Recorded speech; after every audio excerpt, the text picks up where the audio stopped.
Ideas നമ്മളിന്ന് പറയുന്നത് ഒരു സ്കോളർഷിപ്പിനെ പറ്റിയിട്ടുള്ള വീഡിയോ ആണ് കേട്ടോ. ONGC ഫൗണ്ടേഷൻ നൽകുന്ന സ്കോളർഷിപ്പാണ്. ഓയിൽ ആൻഡ് നാച്ചുറൽ ഗ്യാസ് കോർപ്പറേഷൻ്റെ ഒരു ഫൗണ്ടേഷൻ എല്ലാ വർഷവും കുട്ടികൾക്ക് സ്കോളർഷിപ്പ് കൊടുക്കാറുണ്ട്. അപ്പോൾ ഈ 2024-25 അക്കാദമിക് ഇയറിലേക്കുള്ള സ്കോളർഷിപ്പിനായിട്ട് ഇപ്പോൾ ആപ്ലിക്കേഷൻ ഓപ്പൺ ആക്കിയിട്ടുണ്ട്. നിങ്ങൾക്ക് അപ്ലൈ ചെയ്യാവുന്നതാണ്. ഈ ONGC ഫൗണ്ടേഷനെ പറ്റി പറയുമ്പോൾ ഈ നാഷണൽ ബിൽഡേഴ്സ് ആണല്ലോ നിങ്ങൾ. അപ്പോൾ നിങ്ങളെ ഒരു എംപവർമെൻറ്റ് ചെയ്യാനും അതുപോലെ തന്നെ എനർജൈസ് ചെയ്യാനുമായിട്ടാണ് ഈ ഒരു സ്കോളർഷിപ്പ് നമുക്ക് കിട്ടുന്നത്. ഓക്കെ, അതാണ് ഉദ്ദേശം. അവരുടെ ആ ഒരു ഉദ്ദേശം എന്ന് പറയുന്നത് ഇതാണ്. അപ്പോൾ 9.60 രൂപയാണ് അല്ലെങ്കിൽ കോടി രൂപയാണ് ഈ ഒരു സ്കോളർഷിപ്പിന് വേണ്ടി അവർ വിനിയോഗിക്കുന്നത് കേട്ടോ. അപ്പോൾ ഞാൻ പറഞ്ഞല്ലോ 2024 ഈ ഒരു സ്കോളർഷിപ്പിനായിട്ട് ഇപ്പോൾ ഓൾറെഡി ആപ്ലിക്കേഷൻ ഇൻവൈറ്റ് ചെയ്തിട്ടുണ്ട്. അപ്പോൾ അതിൻ്റെ കൂടുതൽ കാര്യങ്ങളിലേക്ക് നോക്കാം. ഇതിൻ്റെ ഏറ്റവും വലിയ പ്രത്യേകത എന്ന് പറയുന്നത് എല്ലാ കാറ്റഗറിയിലുള്ള കുട്ടികൾക്കും കൊടുക്കുക എന്നുള്ളതാണ്. OBC ആണെങ്കിലും SC/ST ആണെങ്കിലും ജനറൽ കാറ്റഗറി ആണെങ്കിലും EWS ആണെങ്കിലും എല്ലാം തന്നെ നിങ്ങൾ ഏത് കാറ്റഗറിയിൽ വരുന്ന കുട്ടിയാണെങ്കിലും നിങ്ങൾക്ക് ഈ ഒരു സ്കോളർഷിപ്പ് കൊടുക്കുക എന്നുള്ളതാണ് ഇതിൻ്റെ ഏറ്റവും വലിയ പ്രത്യേകത.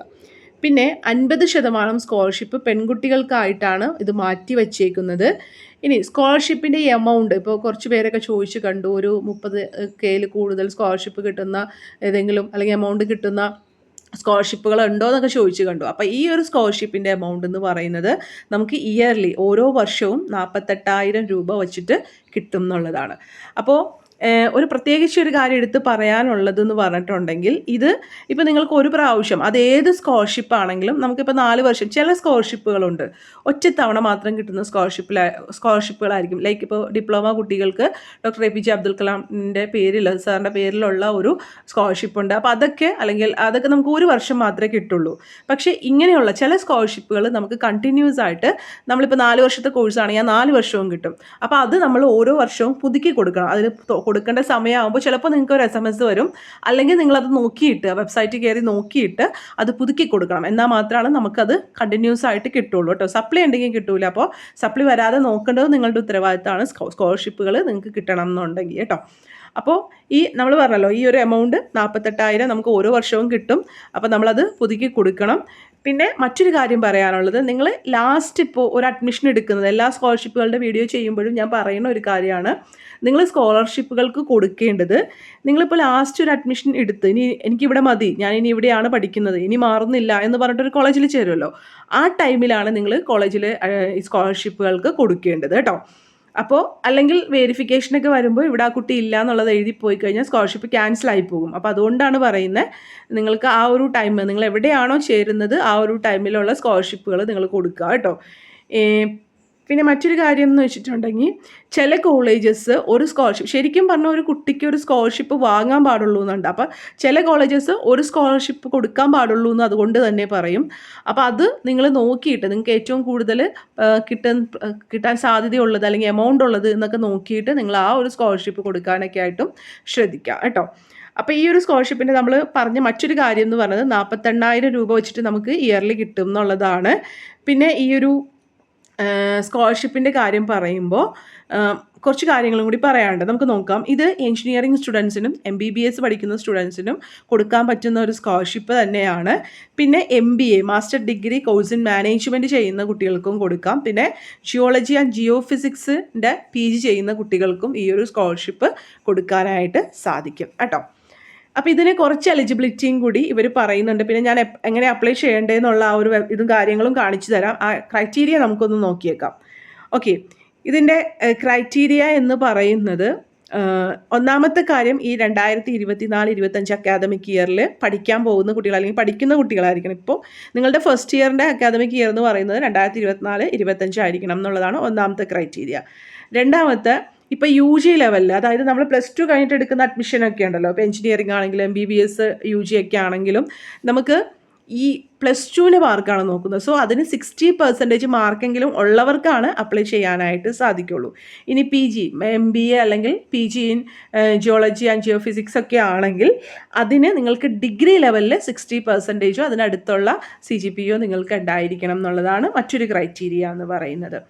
ഇനി ഈ സ്കോളർഷിപ്പ് കിട്ടുന്നത് നിങ്ങൾ ഫുൾ ടൈം കോഴ്സ്, ഇപ്പോൾ നമ്മൾ എല്ലാ ദിവസവും പോയി പഠിക്കുന്ന ആ ഒരു കോഴ്സായിരിക്കും ഡിസ്റ്റൻസ് എഡ്യൂക്കേഷൻ, അല്ലെങ്കിൽ ആഴ്ചയിൽ 2 ദിവസമുള്ള ക്ലാസ്സുകൾ, അങ്ങനെയുള്ള അല്ലെങ്കിൽ ഏതെങ്കിലും 3 ദിവസം അങ്ങനെയൊക്കെയുള്ള ക്ലാസ്സുകളുണ്ടല്ലോ, അങ്ങനെയുള്ളവർക്ക് ഈ സ്കോളർഷിപ്പിന് അപേക്ഷിക്കാൻ പറ്റില്ല, അല്ലെങ്കിൽ അപേക്ഷിച്ചാൽ കിട്ടില്ല. അപ്പോൾ റെഗുലർ സ്റ്റുഡൻസ് ആയിരിക്കണം എന്നുള്ളതാണ് മറ്റൊരു ക്രൈറ്റീരിയ എന്ന് പറയുന്നത്. പിന്നെ ഏജ് ലിമിറ്റിൻ്റെ കാര്യം പറയുന്നുണ്ട്. 30 വയസ്സിൽ കൂടാൻ പാടില്ല എന്നുള്ളൊരു ഏജ് ലിമിറ്റ് പറയുന്നുണ്ട്. ഇനി വളരെ ഇമ്പോർട്ടൻ്റ് ആയിട്ടുള്ള മറ്റൊരു കാര്യം എന്ന് പറയുന്നത് നിങ്ങളുടെ ആനുവൽ ഇൻകം ആണ്. നിങ്ങളുടെ ആനുവൽ ഇൻകം SC/ST കാൻഡിഡേറ്റ്സ് ആണെങ്കിൽ നിങ്ങൾക്ക് 4.5 ലക്ഷത്തിൽ കൂടുതലാവാൻ പാടില്ല. 4.5 ലക്ഷം വരെ ആവാം, പക്ഷേ അതിൽ കൂടുതൽ നിങ്ങളുടെ ആനുവൽ ഇൻകം ആവാൻ പാടില്ല. നിങ്ങളുടെ ഇൻകം സർട്ടിഫിക്കറ്റിൽ 4 ലക്ഷത്തിൽ താഴെ ആയിരിക്കണം വരുമാനം കിടക്കുന്നത്.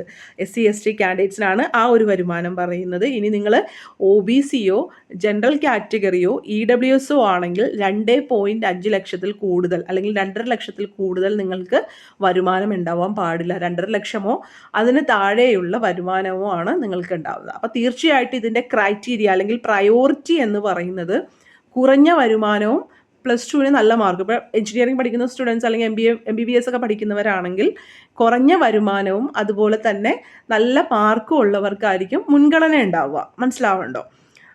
ഇനി ഇതിനെ ഇപ്പോൾ നമ്മൾ പറഞ്ഞല്ലോ, ഓൾറെഡി അപ്ലൈ ചെയ്യാനുള്ള ഡേറ്റ് സ്റ്റാർട്ട് ചെയ്തിട്ടുണ്ട്. ഓഗസ്റ്റ് 3 തുടങ്ങിയാണ് സ്റ്റാർട്ട് ചെയ്തേക്കുന്നത്. സെപ്റ്റംബർ 18 വരെ നിങ്ങൾക്ക് അപ്ലൈ ചെയ്യാം.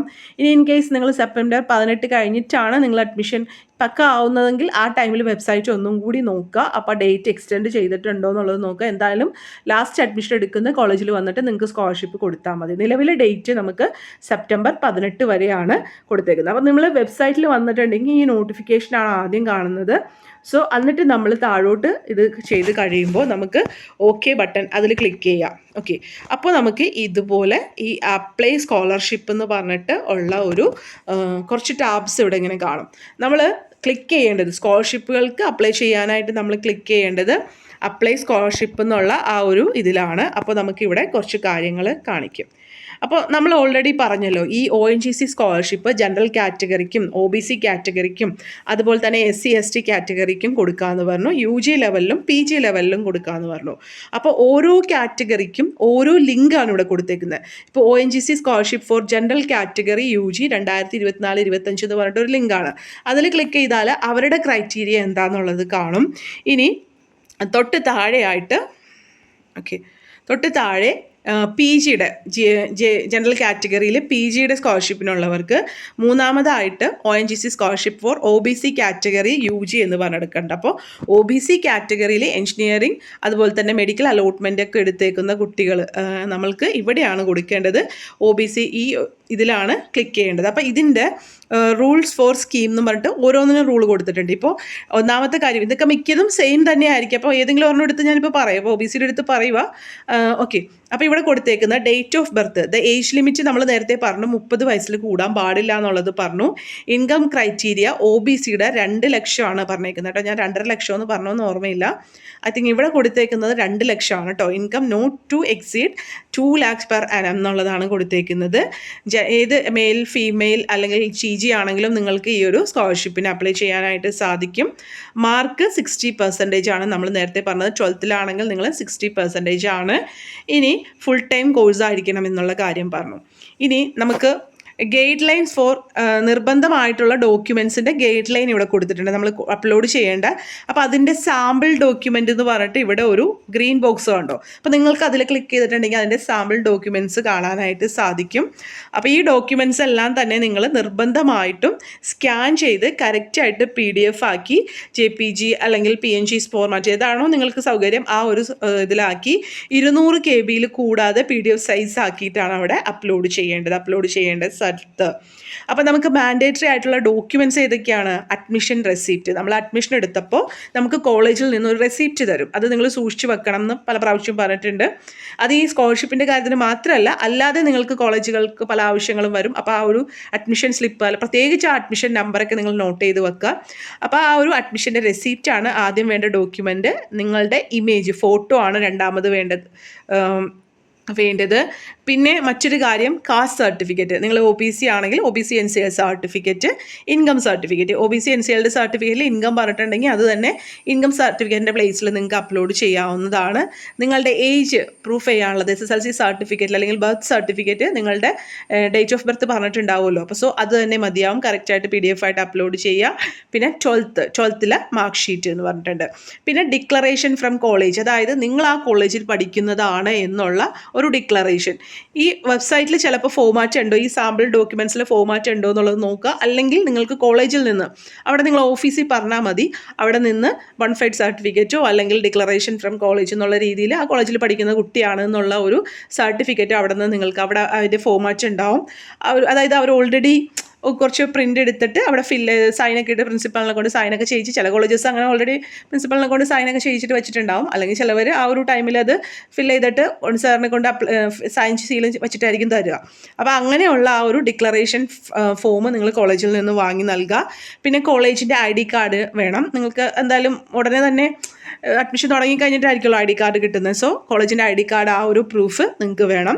പിന്നെ സെൽഫ് അണ്ടർടേക്കിംഗ്, നിങ്ങൾ തന്നെ ഉള്ള ഒരു അണ്ടർടേക്കിംഗ്, അതിൻ്റെ ഫോമാറ്റ് ഇതിലുണ്ട്. അത് നോക്കിയിട്ട് ഞാൻ പറഞ്ഞല്ലോ ഇവിടെ സാമ്പിൾ ഡോക്യുമെൻറ്റ്സ് എന്ന് പറഞ്ഞ് കൊടുത്തിട്ടുണ്ടാവും, അതിലുണ്ടാവും. ആ രീതിയിൽ നിങ്ങൾ തന്നെയുള്ള ഒരു അണ്ടർടേക്കിംഗ് ഫോം അത് കൊടുക്കുക. പിന്നെ ECS ഫോം എന്നും പറഞ്ഞിട്ട് കിടക്കുന്നുണ്ട്. അപ്പോൾ ആ ഒരു ഫോമും എല്ലാത്തിൻ്റെയും സാമ്പിൾ ഡോക്യുമെൻറ്റ്സ് ഇതിലുണ്ട്. അത് നോക്കിയിട്ട് ആ എല്ലാ ഡോക്യുമെൻറ്റും ശരിയാക്കിയിട്ട് വേണം നിങ്ങൾ അപ്ലൈ ചെയ്യാനായിട്ട് ഇരിക്കാൻ കേട്ടോ. പിന്നെ മറ്റൊരു കാര്യം എന്ന് പറഞ്ഞേക്കുന്നത് പാൻ കാർഡ് മാൻഡേറ്ററി ആണെന്ന് പറയുന്നുണ്ട്. ഇപ്പോൾ എല്ലാവരും പാൻ കാർഡ് എടുത്തേക്കാം. നിങ്ങൾക്ക് സ്കോളർഷിപ്പൊക്കെ കിട്ടാണ്ടെങ്കിൽ പാൻ കാർഡ് ഇപ്പോൾ സെൻട്രൽ ഗവൺമെൻറ് ആ ഒരു നിർബന്ധമാക്കി മാറ്റിയിട്ടുണ്ട്. സോ വലിയ പാടൊന്നുമില്ല പാൻ കാർഡ് കിട്ടാനായിട്ട്. നിങ്ങൾ ബാങ്കിൽ പോയി അപേക്ഷിച്ചാൽ മതി. അപ്പോൾ കുറച്ച് ദിവസത്തിനുള്ളിൽ തന്നെ നിങ്ങൾക്ക് പാൻ കാർഡ് കിട്ടും കേട്ടോ. ഇനി PGയുടെ ആകുമ്പോൾ കുറച്ചും കൂടി സർട്ടിഫിക്കറ്റ് പറയുന്നുണ്ട്. PG ഉള്ളവർ അതനുസരിച്ചിട്ടുള്ള കാര്യങ്ങൾ നോക്കുക. പിന്നെ പറയാനുള്ളത് ബാങ്ക് അക്കൗണ്ട് ഡീറ്റെയിൽസിൻ്റെ ഗൈഡ് ലൈൻസ് ആണ്. അതായത് സേവിങ് ബാങ്ക് അക്കൗണ്ട് ആയിരിക്കുക, ഈ മറ്റേ സീറോ ബാലൻസ് അക്കൗണ്ട് അല്ലെങ്കിൽ എന്തോ അങ്ങനെയൊക്കെ പറഞ്ഞിട്ട് കുറേ അക്കൗണ്ടുകളൊക്കെ ഉണ്ടല്ലോ, അങ്ങനെയുള്ള അക്കൗണ്ടുകളായിരിക്കരുത്. SB അക്കൗണ്ട് ആയിരിക്കണം. മൈനർ അക്കൗണ്ട് ആണെങ്കിൽ അത് അക്സെപ്റ്റ് ചെയ്യൂല, അത് റിജക്റ്റ് ആയി പോകട്ടെ. നിങ്ങളുടെ പേരിലുള്ള നിങ്ങളുടേതായിട്ടുള്ളൊരു ബാങ്ക് അക്കൗണ്ട് SB അക്കൗണ്ട് ആയിരിക്കണം. പ്രത്യേകിച്ച് നിങ്ങൾ ഇനി എടുത്തിട്ടില്ലെങ്കിൽ നാഷണലൈസ്ഡ് ബാങ്കിൽ അക്കൗണ്ട് എടുക്കാനും ശ്രദ്ധിക്കുക. സ്കോളർഷിപ്പുകൾക്കോ അല്ലെങ്കിൽ നമുക്ക് സെൻട്രൽ ഗവൺമെൻറ്റിൻ്റെ ആണെങ്കിലൊക്കെ ഒരു ഇതൊക്കെ വരാനായിട്ട് നല്ലത് നാഷണലൈസ്ഡ് ബാങ്കുകളിൽ എടുക്കുന്നതാണ്. സോ നിങ്ങൾ ഗൂഗിളിൽ സെർച്ച് ചെയ്തിട്ടുണ്ടെങ്കിൽ നാഷണലൈസ്ഡ് ബാങ്കുകളുടെ ലിസ്റ്റ് കിട്ടും. അതിൽ നിങ്ങൾക്ക് ഏറ്റവും അടുത്തത് ഏതാണോ നിങ്ങളുടെ അടുത്തുള്ളത് ഏതാണോ അത് എടുക്കാനായിട്ട് ശ്രമിക്കുക കേട്ടോ, ബാങ്ക് അക്കൗണ്ട് ഡീറ്റെയിൽസ് എടുക്കുമ്പോൾ. പിന്നെ guide lines on college, please check if your college is in the list provide. ഇവിടെ കോളേജുകളുടെ ലിസ്റ്റ് ഉണ്ട്, അതിൽ നിങ്ങളുടെ കോളേജ് ഉണ്ടോ എന്നുള്ളത് നോക്കുക. അങ്ങനെ ആ കോളേജ് ഉണ്ടെങ്കിലാണ് നിങ്ങൾക്ക് ഈ സ്കോളർഷിപ്പ് കിട്ടുള്ളൂ കേട്ടോ. ഇപ്പോൾ നല്ല കോളേജുകളൊക്കെ മീൻസ് ഫേമസ് ആയിട്ടുള്ള എല്ലാ യൂണിവേഴ്സിറ്റികളും കോളേജുകളും ഇതിലുണ്ടാവും. സോ അങ്ങനെ ആ ഒരു നിങ്ങളുടെ കോളേജ് ഈ ലിസ്റ്റിലുണ്ടോ എന്നുള്ളത് ചെക്ക് ചെയ്യാം. ഇനി ഡൗൺലോഡ് ഡിക്ലറേഷൻ ഫ്രം കോളേജ്. ഇവിടെ ഡിക്ലറേഷൻ ഫ്രം കോളേജ് എന്ന് പറഞ്ഞിട്ടൊരു ഇത് കൊടുത്തിട്ടുണ്ട്. അതും ഡൗൺലോഡ് ചെയ്ത് അതിൻ്റെ പ്രിൻ്റ് എടുത്തിട്ട് നിങ്ങൾ കോളേജിൽ ഹാജരാക്കി അത് ഫില്ല് ചെയ്തിട്ട് അതിൽ സീലും സൈനും എന്താണോ എന്നുള്ളത് നോക്കിയിട്ട് അത് വെക്കുക കേട്ടോ. പിന്നെ okay, download the undertaking of app. നമ്മൾ നേരത്തെ പറഞ്ഞില്ലേ നമ്മളുടേതായിട്ടുള്ളൊരു അണ്ടർടേക്കിംഗ് ഫോം അവിടെ അപ്ലോഡ് ചെയ്യണം എന്നുള്ളത്. അപ്പോൾ അതിൻ്റെ ഫോമാറ്റാണ് ഇവിടെ കൊടുത്തേക്കുന്നത് കേട്ടോ. കോളേജിൽ നിന്നുള്ള ഡിക്ലറേഷൻ്റെ ഫോമാറ്റ് കൊടുത്തിട്ടുണ്ട്. അതുപോലെ തന്നെ നമ്മൾ കൊടുക്കേണ്ട സെൽഫ് അറ്റസ്റ്റഡ് ഡിക്ലറേഷനാണ്. ദാറ്റ് മീൻസ് നമ്മളാണ് അത് അറ്റസ്റ്റ് ചെയ്ത് ഓക്കെ ആക്കി കൊടുക്കേണ്ട ഒരു ഫോമാറ്റാണ്. അതും നിങ്ങൾ ഡൗൺലോഡ് ചെയ്ത് പ്രിൻ്റ് എടുത്ത് അത് ഫില്ല് ചെയ്ത് ഇതിൻ്റെ കൂടെ പറഞ്ഞിരിക്കുന്ന സ്ഥലത്ത് അപ്ലോഡ് ചെയ്ത് കൊടുക്കുക കേട്ടോ. ഇനി please fill the same, get it verified or attested and it was mandatory, upload the form documents, upload section. അപ്പോൾ നിങ്ങൾ എന്താ ചെയ്യേണ്ടതെന്ന് വെച്ചാൽ ഈ കാര്യങ്ങളൊക്കെ റെഡി ആക്കിയിട്ട് വേണം അപ്ലൈ ചെയ്യാനിരിക്കാൻ. മനസ്സിലാവണ്ടോ? ആപ്ലിക്കേഷൻ കൊടുക്കുന്നതിന് മുമ്പ് ഈ കാര്യങ്ങളൊക്കെ ഡൗൺലോഡ് ചെയ്തെടുത്ത് അതിൻ്റെ പ്രിൻ്റ് എടുത്ത് അത് ഫില്ല് ചെയ്ത് കോളേജിൽ നിന്നുള്ളതാണെങ്കിൽ കോളേജിൽ നിന്ന് അല്ലെങ്കിൽ ബാക്കി കാര്യങ്ങളൊക്കെ സെറ്റാക്കി PDF ആക്കി 200 KB ഒരു അതിൽ താഴെയുള്ള PDF ആക്കിയിട്ട് വേണം നിങ്ങൾ ഇത് ഫില്ല് ചെയ്യാനായിട്ടിരിക്കാൻ. എന്നിട്ട് നിങ്ങൾ ഏത് കാറ്റഗറിയിലാണോ വരുന്നത് എല്ലാവരുടെയും ഈ ഒരു കാര്യങ്ങളൊക്കെ ഏകദേശം സെയിം ആയിരിക്കും. ആനുവൽ ഇൻകത്തിൻ്റെ കാര്യത്തിൽ മാത്രമാണ് വ്യത്യാസം ഉണ്ടാവുള്ളൂ. പിന്നെ PG ആണെങ്കിലും UG ആണെങ്കിലും ആ ഒരു മാർക്കിൻ്റെ കാര്യത്തിലൊക്കെ ആയിരിക്കും വ്യത്യാസം വരിക. അപ്പോൾ എന്നിട്ട് നിങ്ങൾ ഇതൊക്കെ വായിച്ച് കഴിഞ്ഞിട്ട് ഇവിടെ നിങ്ങൾക്കൊരു I have read the understand the guide lines four registration എന്ന് പറഞ്ഞിട്ടൊരു ഡിക്ലറേഷൻ ഉണ്ട്. അത് ക്ലിക്ക് ചെയ്തിട്ട് അപ്ലൈ എന്നുള്ളത് കൊടുക്കുക. മനസ്സിലായോ? അപ്പോൾ നിങ്ങൾ ഏത് കാറ്റഗറിയിലാണ് വരുന്നത് അതിൻ്റെ താഴെയുള്ള ഇൻസ്ട്രക്ഷൻ വായിച്ചു നോക്കിയിട്ട് അവിടെയുള്ള ഡിക്ലറേഷൻ കൊടുത്തിട്ടാണ് അപ്ലൈ കൊടുക്കേണ്ടത്. അപ്പോൾ നിങ്ങൾക്ക് ഇതുപോലെ വരും. ഓക്കെ, അപ്പോൾ ഇതിൽ നിങ്ങളുടെ സർട്ടിഫിക്കറ്റിലുള്ള പോലെ അപ്പോൾ ഇതിൽ വരുന്നത് ആപ്ലിക്കേഷൻ ഫോമിൽ ആദ്യത്തെ കാര്യം എന്ന് പറയുന്നത് ബേസിക് ആയിട്ടുള്ള കുറച്ച് കാര്യങ്ങളാണ്. നമ്മുടെ പേര്, പാരൻസിൻ്റെ പേര് അങ്ങനെ വരും. പിന്നെ രണ്ടാമത്തെ പേജിൽ വരുന്നത് അഡ്രസ്സ് അങ്ങനെയുള്ള കാര്യങ്ങളാണ്. മൂന്നാമത്തെ പേജിൽ വരുന്നത് നമ്മുടെ ക്വാളിഫിക്കേഷൻ, +2 ആണോ അങ്ങനെയുള്ള ക്വാളിഫിക്കേഷൻസ് ആണ്. നാലാമത്തെ നമ്മുടെ ഇൻകം പോലുള്ള ഫിനാൻഷ്യൽ ആയിട്ടുള്ള കാര്യങ്ങളാണ് നാലാമത്തെ പേജിൽ വരുന്നത്. അഞ്ചാമത്തെ പേജിൽ ബാങ്ക് അക്കൗണ്ട് ഡീറ്റെയിൽസ് ആണ് വരുന്നത്. ആറാമത്തെ പേജിൽ നമ്മുടെ സർട്ടിഫിക്കറ്റുകൾ അപ്ലോഡ് ചെയ്യാന്നുള്ളതാണ് വരുന്നത്. ഓക്കെ, അപ്പോൾ ഇത്രയും കാര്യങ്ങളാണ് ഈ ഫോമിൽ നമ്മൾ ചെയ്യേണ്ടത്. 6 കാര്യങ്ങളാണ് ഇവിടെ സ്റ്റെപ്പ് വൈസ് ആയിട്ട് പറഞ്ഞേക്കുന്നത്. അപ്പോൾ ഒന്നാമത്തെ കാര്യമായിട്ടുള്ള ഈ ബേസിക് കാര്യങ്ങൾ മാത്രമാണ് നമുക്കിപ്പോൾ ഇവിടെ പറയാൻ പറ്റുള്ളൂ. കാരണം ഓരോ പേജ് ഫില്ല് ചെയ്ത് കഴിഞ്ഞിട്ടാണ് നെക്സ്റ്റ് പേജിലേക്ക് പോകാൻ പറ്റുള്ളൂ. അപ്പോൾ ബാക്കി കാര്യങ്ങൾ നിങ്ങൾ നോക്കിയിട്ട് ഫില്ല് ചെയ്ത് പോവുക. നമുക്ക് മനസ്സിലാവും ചെയ്യാൻ പറ്റുന്ന രീതിയിലൊക്കെയുള്ള കാര്യങ്ങളാണ്. വീട്ടിലിരുന്ന് നിങ്ങൾക്ക് ചെയ്യാവുന്നതേ ഉള്ളൂ. വേണമെങ്കിൽ നിങ്ങൾക്ക് അക്ഷയനോ അടുത്തുള്ള നെറ്റ് കഫേനെയൊക്കെ നിങ്ങൾക്ക് വേണമെങ്കിൽ അപ്രോച്ച് ചെയ്യാം അത് ചെയ്യണേന് കേട്ടോ. അപ്പോൾ ആദ്യത്തെ കാര്യം ബേസിക് ആയിട്ടുള്ളത് നമ്മുടെ പേര്, നമ്മുടെ സർട്ടിഫിക്കറ്റിലുള്ള പേര് കൊടുക്കണം. ഫസ്റ്റ് നെയിം ഇമ്പോർട്ടൻ്റ് ആണ്. മിഡിൽ നെയിം ഉണ്ടെങ്കിൽ കൊടുക്കാം, ഇല്ലെങ്കിൽ കുഴപ്പമില്ല. ലാസ്റ്റ് നെയിമും ഉണ്ടെങ്കിൽ കൊടുക്കാം, ഇല്ലെങ്കിൽ കുഴപ്പമില്ല. പിന്നെ ജെൻഡർ അതിവിടെ സെലക്ട് ചെയ്താൽ മതി. Male or female or others എന്നുള്ളത് അത് കൊടുക്കുക. കാറ്റഗറി സെലക്ട് ചെയ്യാൻ പറഞ്ഞിട്ടുണ്ട്. സിറ്റിസൺഷിപ്പ് ഇന്ത്യൻ ആണ് നമ്മളെല്ലാവരും. മൊബൈൽ നമ്പർ നിങ്ങൾക്ക് SMS മിക്കവാറും ഇതിനോടനുബന്ധിച്ചിട്ട് എന്തെങ്കിലും കാര്യങ്ങൾ SMS വന്നാൽ നിങ്ങൾക്ക് അറിയാൻ പറ്റുന്ന ഒരു മൊബൈൽ നമ്പർ തന്നെ കൊടുക്കാൻ ശ്രമിക്കുക. പിന്നെ നിങ്ങൾക്ക് മറ്റൊരു നമ്പറും കൂടി ഇവിടെ ചോദിക്കുന്നുണ്ട്. പിന്നെ മെയിൽ ID അതും ഇമ്പോർട്ടൻ്റ് ആണ്. ഡേറ്റ് ഓഫ് ബർത്ത് സർട്ടിഫിക്കറ്റിലുള്ള പോലെ കൊടുക്കുക. ഫാദറിൻ്റെ പേര് അത് നിങ്ങളുടെ സർട്ടിഫിക്കറ്റിലുള്ള പോലെ തന്നെ കൊടുക്കാം. പിന്നെ അദ്ദേഹത്തിൻ്റെ ഒക്യുപ്പേഷൻ ചോദിക്കുന്നുണ്ട്. സെൽഫ് എംപ്ലോയിഡ് ആണോ, ബിസിനസ് ആണോ, സർവീസ് ആണോ എന്നുള്ളത് അതേതാണോ അങ്ങനെ കൊടുക്കുക. ആനുവൽ ഇൻകം സർട്ടിഫിക്കറ്റ് നിങ്ങളുടെ സർട്ടിഫിക്കറ്റിൽ എത്രയാണോ ഇൻകം സർട്ടിഫിക്കറ്റ് പറഞ്ഞേക്കുന്നത് ആ ഒരു ഇൻകം സർട്ടിഫിക്കറ്റിൻ്റെ ഇത് കൊടുക്കുക. എന്നിട്ട് അത്രയും ചെയ്ത് കഴിയുമ്പോൾ നെക്സ്റ്റ് ബട്ടൺ എനേബിൾ ആവും. സോ നെക്സ്റ്റ് പേജിലേക്ക് പോവുക. അവിടെ പറയുന്ന കാര്യങ്ങളെന്ന് വെച്ചാൽ നമ്മൾ നേരത്തെ പറഞ്ഞ പോലെ നമ്മുടെ അഡ്രസ്സും കാര്യങ്ങളൊക്കെയാണ്. അപ്പോൾ അത് ടൈപ്പ് ചെയ്ത് കൊടുക്കുക. പിന്നെ അടുത്ത പേജിൽ നമ്മൾ എന്താ പറഞ്ഞല്ലോ ഓൾറെഡി ആ മുകളിൽ കാണുന്ന 6 സ്റ്റെപ്പാണുള്ളത്. അപ്പോൾ ആ ഒരു 6 സ്റ്റെപ്പും കംപ്ലീറ്റ് ചെയ്ത് സബ്മിറ്റ് ചെയ്യുക കേട്ടോ. എന്നിട്ട് നിങ്ങൾക്ക് എന്തെങ്കിലും നമ്പറോ അങ്ങനെയുള്ള കാര്യങ്ങളൊക്കെ വരുന്നുണ്ടോ, അല്ലെങ്കിൽ അതിൻ്റെ പ്രിൻ്റ് ഔട്ട് എടുക്കാൻ പറ്റുന്നുണ്ടോ അപ്ലൈ ചെയ്തതിൻ്റെ, അതൊക്കെ ഒന്ന് എടുത്ത് വെച്ചേക്കാം. നമുക്ക് എന്തെങ്കിലും ചെക്കൊക്കെ ചെയ്യണ സമയത്ത് നമുക്ക് വേണമെങ്കിൽ നോക്കാൻ വേണ്ടിയിട്ടാണ്. പിന്നെ നമുക്കിതൊന്നും എങ്ങോട്ട് അയച്ചു കൊടുക്കാൻ പറയുന്നില്ല എന്നുള്ളതാണ്. നിങ്ങൾ ഫൈനലിൽ എന്താണോ സബ്മിറ്റ് ചെയ്യുമ്പോൾ കാണിക്കുന്നത് അതൊന്ന് നോട്ട് ചെയ്യണം കേട്ടോ. എന്തെങ്കിലും പ്രത്യേകിച്ച് മെസ്സേജോ അല്ലെങ്കിൽ ഒരു ഏതെങ്കിലും അവിടെ കാണിക്കുന്നുണ്ടോ എന്നൊക്കെ നിങ്ങൾ ചെക്ക് ചെയ്യണം. അപ്പോൾ ഇത്രയാണ് ഈ ഒരു ONGC സ്കോളർഷിപ്പിൻ്റെ ഇത്. ഞാൻ ലിങ്ക് താഴെ ഡിസ്ക്രിപ്ഷനിൽ കൊടുക്കാം. അല്ലെങ്കിൽ നിങ്ങൾ ജസ്റ്റ് ONGC സ്കോളർഷിപ്പ് എന്ന് ഗൂഗിൾ സെർച്ച് ചെയ്താൽ മതി. കറക്റ്റ് ഇതിലായിരിക്കും ആദ്യത്തെ പേജ് തന്നെ ഇത് തന്നെയായിരിക്കും വന്ന് കിടക്കുന്നത്. വെബ്സൈറ്റ് ഇതാണ് ONGCscholarship.org എന്നുള്ള വെബ്സൈറ്റാണ്. ഇതിൽ റൂൾസ് ആൻഡ് റെഗുലേഷൻസ് ആദ്യം തന്നെ കൊടുത്തിട്ടുണ്ട്. പിന്നെ നിങ്ങൾ ഓൾറെഡി രജിസ്റ്റർ ചെയ്തവരാണെങ്കിൽ നിങ്ങളിതിപ്പോൾ രജിസ്റ്റർ ഒക്കെ ചെയ്ത് കഴിഞ്ഞിട്ട് നിങ്ങൾക്ക് എന്തെങ്കിലും കാര്യങ്ങൾ നോക്കണം എന്നുണ്ടെങ്കിൽ ഇവിടെ ഓൾറെഡി രജിസ്റ്റേർഡ് എന്നുള്ള ഒരു ലിങ്ക് കൊടുത്തിട്ടുണ്ട്. ഓക്കെ, അതിൽ ക്ലിക്ക് ചെയ്തിട്ടുണ്ടെങ്കിൽ നിങ്ങളുടെ സ്കോളർഷിപ്പ് അതിൻ്റെ അക്നോളജ്മെൻറ്റ് ഓക്കെ നിങ്ങൾ അപ്ലൈ ചെയ്ത് കഴിയുമ്പോൾ കണ്ടോ അക്നോളജ്മെൻറ്റ് നമ്പർ നിങ്ങൾക്ക് കിട്ടും. ആ നമ്പർ നിങ്ങൾ നോട്ട് ചെയ്ത് വെക്കുക. പിന്നീട് നിങ്ങൾക്ക് എന്തെങ്കിലും കാര്യങ്ങൾ നോക്കാനൊക്കെ വേണ്ടിയിട്ട് ഈ അക്നോളജ്മെൻറ്റ് നമ്പർ അവിടെ അടിച്ചു കൊടുക്കണം. പിന്നെ ഡേറ്റ് ഓഫ് ബർത്തും ഫ്രം ഫോം എന്നുള്ളത് കൊടുത്തിട്ടുണ്ട്. അപ്പോൾ വ്യൂ കണ്ടിട്ടുണ്ടെങ്കിൽ നിങ്ങൾക്കത് കൊടുത്തതൊക്കെ ഒന്ന് കാണാൻ പറ്റും. അല്ലെങ്കിൽ നിങ്ങളുടെ സ്റ്റാറ്റസ് മേ ബി അറിയാൻ പറ്റുമൊക്കെ ചെയ്യും കേട്ടോ. അപ്പോൾ ഓൾറെഡി അപ്ലൈ ചെയ്തവർക്കുള്ള രജിസ്റ്റേർഡ് ചെയ്തവർക്കുള്ള ലിങ്കാണ് സെക്കൻഡ് കിടക്കുന്നത്. പിന്നെ ടിക്കറ്റ് എന്ന് പറഞ്ഞ കിടപ്പുണ്ട്. ലോഗിൻ മേ ബി എന്താണെന്നുള്ളത് എനിക്കറിയത്തില്ല കേട്ടോ സത്യം പറഞ്ഞാൽ. അത് നിങ്ങൾ നോക്കുക. അപ്പോൾ ഈ സ്കോളർഷിപ്പ് നിങ്ങൾക്ക് മനസ്സിലായല്ലോ അപ്ലൈ ചെയ്യേണ്ടത് എങ്ങനെയാണെന്നുള്ളതും ആർക്ക് കൊടുക്കാം എന്നുള്ളതും. ഓക്കെ, അപ്പോൾ ഒന്നും കൂടി ഓർപ്പിക്കുകയാണ്. ഓരോരുത്തർക്കും ഓരോ ലിങ്കാണ്. അതിൻ്റെ താഴെയാണ് പോയി അപ്ലൈ ചെയ്യേണ്ടത് കേട്ടോ. ജനറൽ കാറ്റഗറി UG ആണെങ്കിൽ അതിൻ്റെ താഴെയുള്ള ഇതിൽ കൂടെ പോവുക. ജനറൽ കാറ്റഗറി PG ആണെങ്കിൽ അതിൻ്റെ താഴെയുള്ളത്. OBC UG ആണെങ്കിൽ അങ്ങനെ അത് ഏതാണോ ഞാൻ പറഞ്ഞല്ലോ മിക്കതും എല്ലാ കാര്യങ്ങളും സെയിം ആയിരിക്കും. ഫോമാറ്റിലൊന്നും വലിയ വ്യത്യാസം ഉണ്ടാവില്ല. പക്ഷേ ഇൻകം സർട്ടിഫിക്കറ്റ് വ്യത്യാസം ഒക്കെ വരുമല്ലോ. അപ്പോൾ സോ അത് നിങ്ങൾ ക്ലിയർ ചെയ്ത് തന്നെ കൊടുക്കാനായിട്ട് ശ്രദ്ധിക്കുക കേട്ടോ. വീഡിയോ ഇഷ്ടമെങ്കിൽ ലൈക്ക് ചെയ്യണേ. Take care, stay blessed. Thank you.